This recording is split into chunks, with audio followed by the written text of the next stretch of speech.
If you are a virtual assistant, you're like, well, what is common sense?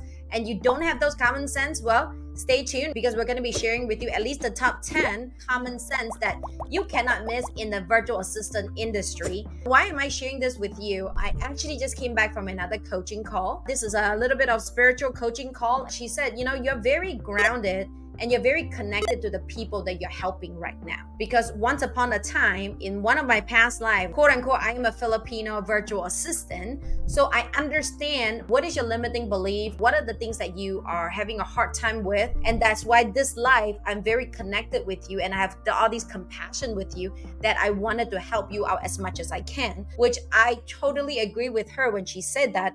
Because for some reason, I just wanted to help you, even though you're across overseas. It does help that I do have a Filipino nanny, a couple of them that raised me too. It's kind of like paying forward.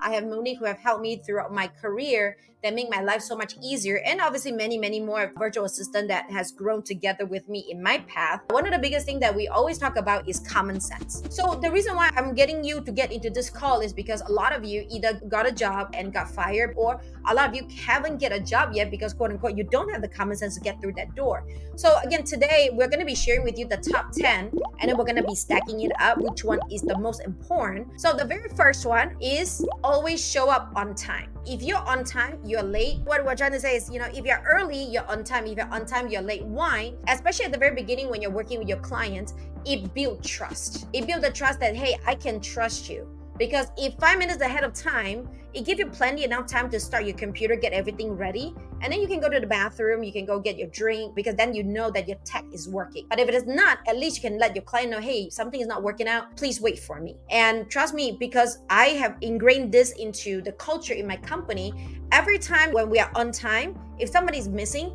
we usually know that they have issues and they're not doing it purposely because they always show up at least 5 minutes ahead of time. You're actually showing that you're a trustworthy person because you always show up on time and I don't have to worry about you, because the number one thing that as a business owner is we really do not want to babysit anyone. Because for you, this is my number one thing that I always share with my team. I ensure that I pay you on time, pay you 100%. So in return, you should be always on time and you should be 100% committed to me while you are clocking into my work. So always think about that back in your mind, because that is something that every single business owner is holding them to. And at the same time, that's what we are expecting out of you. Number 2 is called time blocking. So what does that really mean?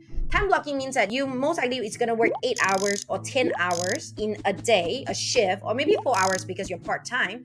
So what you want to do is you want to either get a spreadsheet or your calendar and you literally put down, okay, that's an 8-hour shift that you have. And then you start filling in what you need to do. So that if the client is telling you, okay, you need to check emails 3 times a day, you put that on the top, in the middle, at the end, and you block the time away from it. And if you need to do like video editing and take you 3 hours, then you put the 3-hour block into it. And then maybe you need to meet with the client 3 more hours, you block the time into it. So the total is 8 hours. And what we do is in the very beginning of the day, I always ask the VA to screenshot it, send it in so we can see what are you planning to do for this whole day. And then at night, we also ask all the virtual assistants to screenshot what they have done for the day, the modification of the time blocking to us. So now we can again see what they actually have done and what is the difference between the plan and the completed. What is the differences? Because then we can really talk about the micro. What is something that we misunderstood each other or something? And the number one thing about this piece too is, trust me, as a business owner, we always want to give you more things that your time can allow to do. Most of you guys, sometimes we have people that quit on the first 2 days because they're overwhelmed. I just want you to remember, they hire you for 8 hours. So what you're doing is you want to be responsible for that 8 hours. If there's more jobs, even better, because then you have more things to do in the following days, months, and years. But the key is that if you have the 8 hours and the client give you more tasks, what you want to do is say, boss, look at my schedule. I have already filled out my 8 hours. So what do you want me to do? You want me to work overtime? Or do you want me to push it to tomorrow? Or do you want me to remove something from today, push it to tomorrow, and then shove this in today? So in that way, it's a lot easier for you to communicate with them, because I used to be an EA for my husband. And my husband asked me, what did you do today? I said, I don't know. I'm very busy. I didn't eat my lunch. But what did I do? I can't remember. I was dealing with a lot of stuff. And then in his mind, it's like, I think you didn't do anything because you couldn't even bring up what stuff did you do. You get what I'm saying? That's why time blocking is so important, because it's almost like on paper, and then the owner can visualize it and you can also visualize it. A lot of time, like with the video editor, when they first come in, a video may take them 3 to 4 hours, and at the end it might take them only 1 to 2 hours because they already got the rhythm. And you can see that you're changing it based on every time blocking that you do. So in the way you can also track your improvement. Are you ready for number 3? This is a little ugly one, but I want you to stay tuned and really listen to this, okay? Number 3, micromanaging is actually a beautiful word. Micromanaging is a great practice to strengthen and better your relationship with your client. I mean, imagine the first time you teach your kids how to fry an egg or how to cook rice. Do you just say, hey, here's a pan, here's the oil, turn on the heat and just start frying the eggs? You won't. You will be like, okay, hold on. Right? First thing first is let's put the pan on the stove. Second thing is you turn on the stove. Okay, not too hard, not too strong. Make it a little bit middle, because if not, it's gonna be, the oil later will be too hot. And afterward, you put the oil in, and for the oil to be a little bit more warm, then you crack the eggs in, but be careful, don't get the shell into the eggs. And then afterward, make sure that you get what is that called? Spatula, to pick up the egg. And then, hey, be careful, your hand, don't get too close to the stove because it's gonna burn you. And you can see, okay, it's almost cooked now. If you want sunny side up egg, you wanna do it this way, or maybe flip it a little bit and then you put it back to the stove, pull it into the plate, and then make sure you turn off the stove. But when you teach your kids the very first time, you give them step by step. And then when your kid is doing it for the first time without you helping them, you will be literally there watching every step that they do. Okay, I'm not gonna say anything this time. You're gonna do everything yourself. Okay, mom, is it the first time? Turn on the stove? Yeah. Put the pans on? Yeah. Why do I say this? A lot of virtual assistants, when we talk about it, they're like, oh man, I don't need to be micromanaged. I'm hardworking. I'm good. Why do you need to micromanage me? But the truth is that it's kind of like dating, or you have a boyfriend that just moved into your home. Like, you need to really talk through every little detail. Do you want the toilet seat to be up or down? So what does that mean? I grew up in another country. You grew up in Philippines. You don't really know the culture. You most likely work in the BPO industry where you work at a big corporation. You never see the boss before. How do you know what they want? And that's why there's a lot of miscommunication, because you're like, oh, I don't need to be micromanaged. But again, micromanaging is not saying that you're not working, you're lazy. Micromanaging just means that we need to really talk to each other, figure out the rhythm. How do I like to get things done? Build the trust, build the communication consistently, until later on, I promise you, as long as you gain the trust from your client will not want to micromanage you anymore, because now we know each other and we have the rhythm. But again, you wanted to be like, boss, what do you want me to do right now? Boss, I just got this done. What do you want me to do next? Okay, boss, I got this. Boss, I just learned this thing. What do you think about this? Because the more that you communicate, the more that they feel trusted, they can trust you, and then the more that they will relax. Because the number one complaint that we hear from clients always is, the VA don't talk to me. I don't know whether they're working or not. I'm not sure what they're doing. And then the worst thing is, I feel bad asking them because I am worried that they're gonna think that I'm questioning them. Which is true, I'm questioning you because you're not telling anything. But a lot of business owner will be like this, and at the end it's just like, okay, I'm just gonna do everything myself. And then at the end, just like, I don't think I need a VA anymore, because the VA didn't help me with anything. It was a crazy cycle all the time that was just looping. And I was like, man, you need to communicate with them, okay? So I'm gonna speed it up a little bit. So number 4, okay, you ready? Is treat other people how you like to be treated. I think that this is such a great line item for you to really think about it. If I don't like that my nanny is late to take care of my kids, I don't be late. If I don't like that my nanny forget to cook my kids' food, I shouldn't be forgetful with work. You just want to really think about it. Would I appreciate what other people do? Sometimes we notice too, like not in our industry, not in our community, which I really appreciated, but sometimes we notice that in the outside industry, in the VA world, like VA will tend to just MIA, they just don't show up. And they don't tell the client what happened. And it's like, man, treat other people how you want to be treated. If you have a nanny that's coming through, a cleaner coming through your home, would you want to wait for them and at the end find out that they don't show up and they don't say anything? And ultimately, I just want you to remember, if you want to do something, ask first. Would that feel good or not? If that's not going to feel good for me, if I do it to me, then don't do it to other people. That is a golden rule for sure. Point number 5, okay, you ready? Point number 5 is always update and keep in touch with your client, rain or shine. The key is that sometimes the VA is like, wow, my client doesn't communicate with me. Well, I want you to shift that mindset. It always starts with you. If you want your client to communicate with you, you communicate with them first. If you want them to be nice to you, nice with them first. If you want them to be light and have like jokes with you, joke with them first. So it doesn't have to be starting with the client, it starts with you. And it is really your job to ensure that you communicate with them. It's their job to pay you, but it's your job to fully fulfill and communicate and always ask, because if you update them and for some reason, like a GPS, instead of supposing going to the left, but somehow you miss the turn, you go to the right. But when you're updating them, it gives them a chance and say, hey, wait, it's not going to the left, it's supposed to go to the right, so go right or make a U-turn right now. Because trust me, I have so many stories to share with you. My personal story where I get a VA to do my video and I thought she knew, because I didn't ask her to update me at the very beginning when I was starting my career. 6 hours into it, I found out that she totally screwed up 6 of my videos and edited totally wrong. And then now the question is, should I pay her for that 6 hours that she spent for not having a result for me? At the end, I was nice. I paid her for it, right? Because she did spend 6 hours, even though it's not what I am looking for. But the question too is how many 6 hours that I was willing to pay for no result? So let's remove that problem by always communicating with them. If you're brand new, hourly update is always best, because then if you are too screwed up, at least, they could pull you right back and say, hey, that's not what I'm looking for. Let's move, let's shift, let's do whatever. All right, so we're gonna get to point number 6. Always have a backup and get everything covered and secure yourself. Well, the good news about a virtual assistant right now is that you do not have to go to work. You don't have to physically go to the office to work. You actually can save makeup. You can even save your clothes. You can even save food. So the 2 things that you really do not save, more than 2 things actually, but the main 2 things that you really do not want to save money on is the internet backup and the power backup. Because especially if you're the only virtual assistant that your client is using, they are really counting on you. They're really relying on you. When you are gone, they feel the pain. So it will be very responsible for you to always have internet backup. Again, it's pretty cheap. You can use your phone backup. We have a lot of people that actually have, we'll share a video on how to do this power backup in a cheap way, which is get a car battery and then with a power supply and you plug it in. We'll get my team to do something for you so that we can put it up for you guys to see it.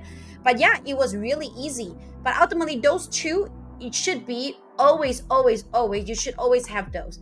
Because if not, sometimes ultimately, again, you are the representation for Filipino VAs. If somebody have a bad experience with a Filipino VA, then it will affect the rest of the VA, because they're like, oh man, Filipino are not reliable, so don't hire them. How many of you guys have heard that? And then ultimately it actually kills some of the job. If you are a good, responsible virtual assistant, you should have the common sense that get a backup, internet backup, and get a power backup. Number 7 is write everything down.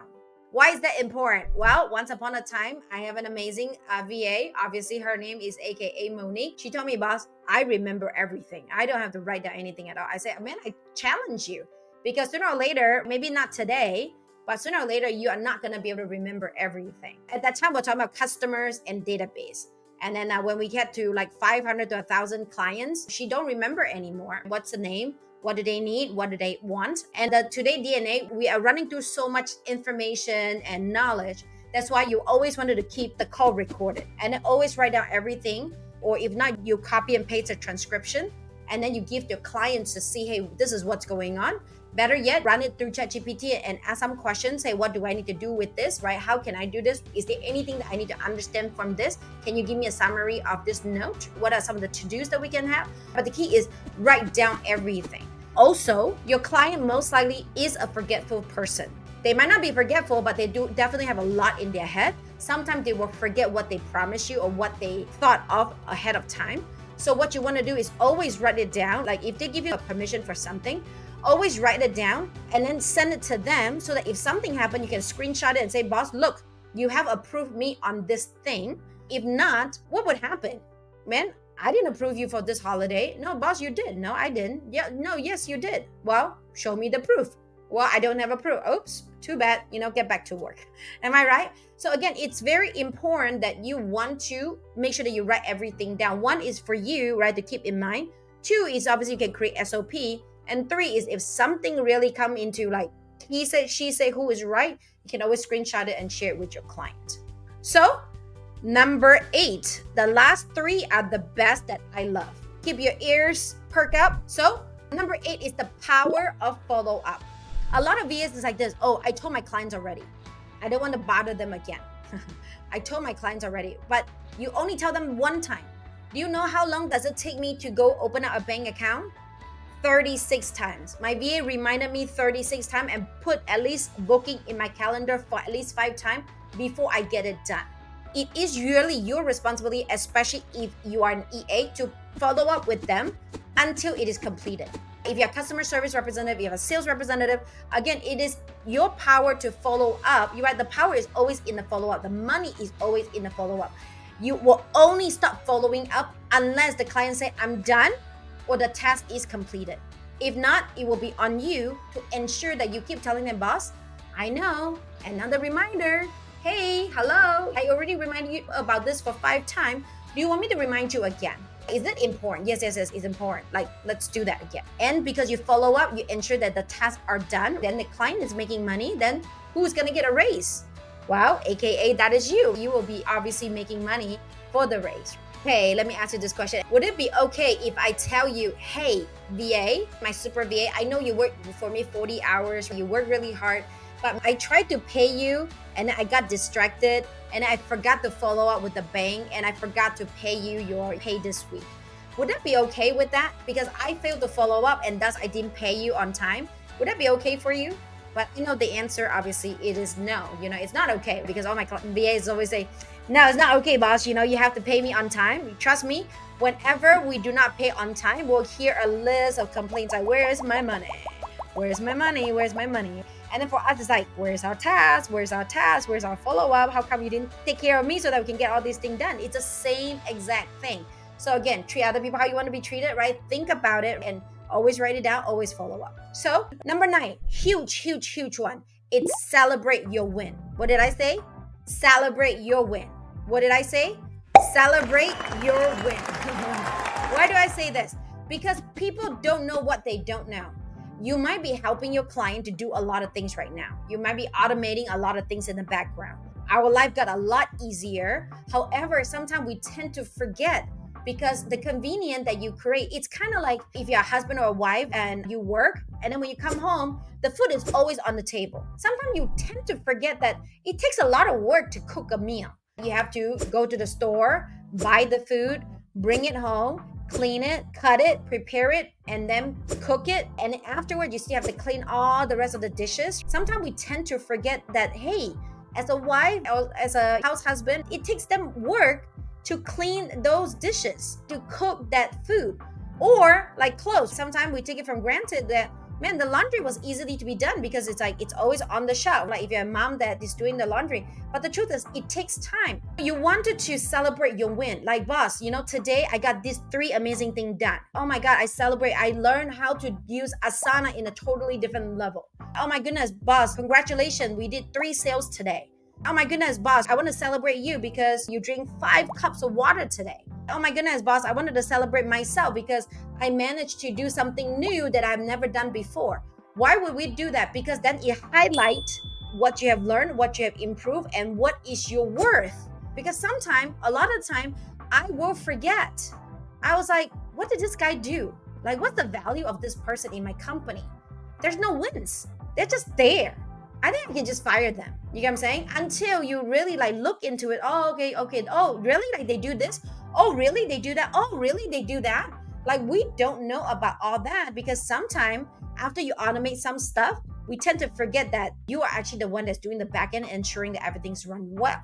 So again, always celebrate your win. Take a chance. In the morning, celebrate your win. At night, celebrate your wins. And also, this habit is really, really good because you're also giving a positive manifestation to the world, to the universe, to tell them that, hey, I have been winning and I want more wins. Because the more that you manifesting the wins, the more that you celebrate the wins, the more that you highlight the wins, you're going to get more wins. That is just, the law of attraction. If you have nothing to celebrate about, celebrating that you are still alive. You are breathing above ground. All right, the number 10. Are you ready for the number 10? The number 10 is like the best juice. The best juice. Okay, you ready? So, number 10 is be the best relationship builder. Everything that we share with you today is also a form of you building relationship with your client. You want to be the best relationship builder. Turn your client to be your friend. Why? Do you prefer to do business with a sales representative, or do you prefer to do business with your friends who happen to be in sales? And when you friends got late to an appointment to meet with you, are you going to be okay? Or would you be upset with a sales representative that's supposed to meet with you at 10 and show at 10:15? The way that we react to people are very different between a friend and an associate. That's one biggest thing that I have learned when I used to go door to door. I'm really bad at building relationship. I'm an introvert. I don't know how to sell. And I couldn't get a job. Believe me or not, like Phyllis, me today, 20 years ago, I interviewed for like a good month or two and I couldn't get a job because I couldn't really communicate with people. And I don't know why. And then I realized that going through door to door, knocking on doors, I realized that in order for me to close someone, I need to make sure that they feel like and trust me, right? Is it like trust? Something like that, right? And the key is that I need to turn them into my friends first. A lot of Filipino, the first thing you do when you're doing interview, you say, "Hi, ma'am," "Hi, sir," because that is your culture. It makes you feel really respectful. However, in the American culture, we don't necessarily use sir and ma'am a lot, especially in an interview. I would rather just say, "Jack, how are you doing today?" instead of, "Hey, Sir Jack, how are you doing today?" Sir Jack, to me, it just feel like there's a gap, kind of like I'm calling like, "Hey, uncle, how are you doing?" Right? Uncle is my uncle, aunt is my aunt, but Jack is Jack. Feeling is a little bit different. The key with the whole thing is that if you want to really want a really good client, this client that can be a little bit more flexible with you, really like you, really trust you, the job is for you to turn them to become your friend. Because when you turn a relationship to become a friend, everything changes, the dynamic change. So how do you do that? You ask them about their families. Do you like cats? What's your hobbies? What's the movies that you like? So that you can find a connection between each other. Then you're like, oh, okay, that's good. My cousin, she is really smart. Some of you guys will see her soon here. She got a job at a very successful big company in California. And we asked her, how did you get that job? She said, well, all we did was talking about the fish because the manager have a fish that was mounted on the back of the wall. And all she talked to the guy about is all about the fish, nothing about engineering, nothing about the internship. And she got the job out of like 10 other people that is like top student in the class. None of them got it. She got it. And she said, yeah, I didn't say anything. I just talked about the fish and the guy liked me and he just hired me. He said, yeah, I mean, I feel like I can have really a lot of fun with you this summer when you're working with me. That's all that the client was looking for. However, if you're just like, oh, yes, what do? You answer. What do? You answer. And you don't really try to build that relationship, then we don't feel that connection. Then most likely we are not going to hire you. That's the reason why if you are interviewing right now and you have done 10, 20, 30, 40 times so far and still haven't get a job, think about it. Were you treating them like a friend? Are you honoring them like a friend? Are you seeing them like a friend? Or you're just seeing them as like an interviewer, as a potential client? You need to own the spot. You need to build that relationship, because if you build that relationship compared with everybody else, you already win the war. Okay, regardless of what you know, how you can deliver. And again, what we talk about, we have already shared with you the top 10 common sense. So let me repeat that. So the first one is always show up on time, because that is the number one way to let your client know that you got their back. Number two, it's time blocking. This is the best way for you to communicate with your client that, hey, I don't spend any extra time checking my email, checking my Facebook, playing games. These are what I plan to do today, and this is what I've got done. Number three, micromanaging is a beautiful word, right? It's a great practice because that helps you and your client build that rhythm, build that partnership, and really understand how you want to work with each other.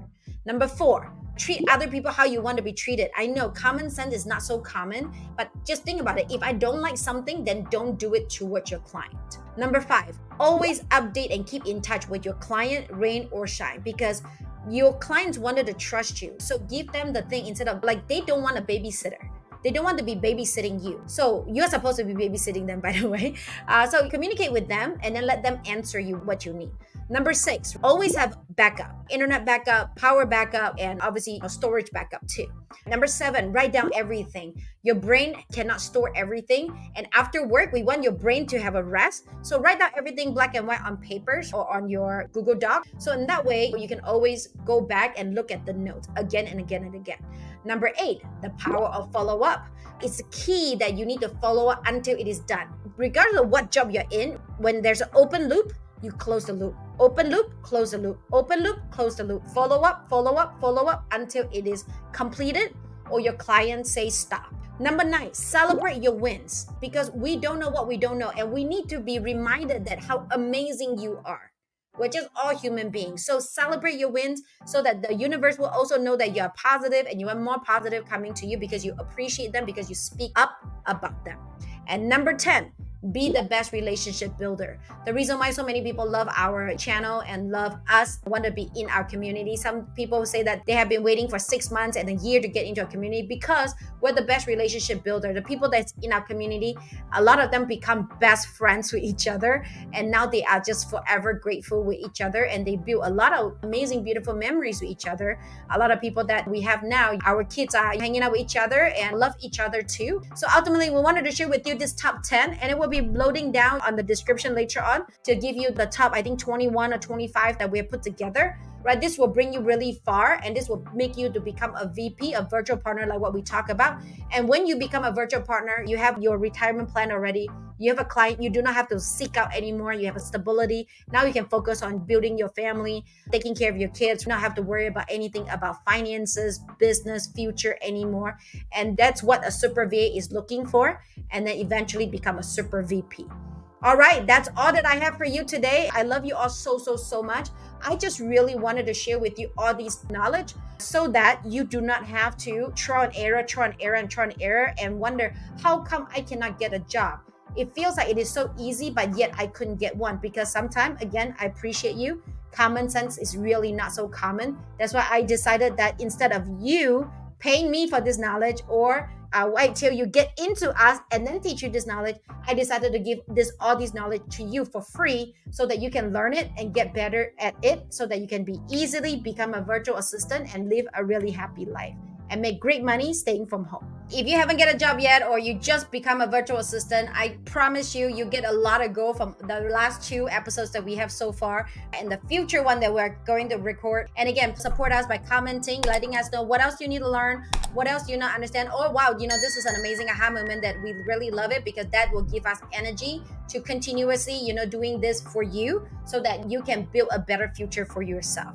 And life have never been the same for us. And we appreciate you to attend our call, and I will see you on the next video.